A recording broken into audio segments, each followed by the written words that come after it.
ఆలోచించుకోవాల్సిన అవసరం ఉంది. నిన్నే చూస్తున్నా విశాఖ స్టీల్ ప్లాంట్ ఎవ్వరూ ఆలోచించలేదు. మేము దాన్ని ఈ విధంగా కాపాడుకోవాలని మేము ఆలోచిస్తున్నాం. ఈ పనికిరాని పార్టీ ఒకటి ఉంది, అబద్దాల పార్టీ.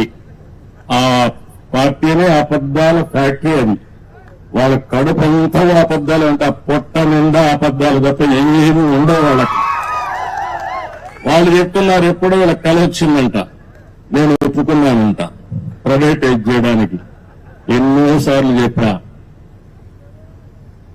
తెలుగు వారి ఆత్మగౌరవం కోసం పోరాడినటువంటి ఫ్యాక్టరీ ఇది. ఆంధ్ర తెలంగాణ ఉంటే విశాఖ ఆంధ్రుల హక్కుని ప్రాణత్యాగాలు చేసి ఆందోళన చేసి ఈ ఫ్యాక్టరీని సాధించుకున్నాం.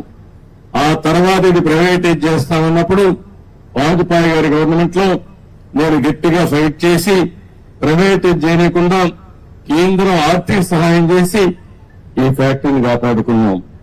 ఇప్పుడు కూడా ఏ విధంగా కాపాడుకునే బాధ్యత తీసుకొస్తాం. ఈ చేతగానే అబద్దాలు చెప్పే వాళ్ళ మాటలు నమ్మితే చాలా సమస్యలు వస్తాయి. ఒక పక్క అబద్దాలు చెప్పే వాళ్ళని ఎప్పటికప్పుడు ఖండన చేయాలి, ఖండిస్తుని మళ్ళా వాస్తవాలు చెప్పాలి. అక్కడ వాస్తవాలు చెబితే మీకు పనులు చేయాలి. ఓసారి మీరు కూడా అనుకుంటారు అబద్దాలు చెప్పంగా ఏదో సామెత ఉంది, కుక్క పిల్లని తీసుకుపోతాం గొర్రె పిల్లని తీసుకుపోతా ఉంటే ప్రతి ఒక్కరు కనపడిన వాళ్ళందరూ ఏంట్రా ఎవరోడా నువ్వు, ఇదేంటిది కుక్క పిల్లని తీసుకుపోతున్నావు అంటే ఒకటి చెప్తే నేను తెలివైన వాడిని అది గొర్రె పిల్ల అన్నాడు. రెండో వాడు చెప్తే ఏంటి మళ్ళా చూసుకున్నాడు, మళ్ళా నిర్ధారించుకుని ముందుకు పోయాడు.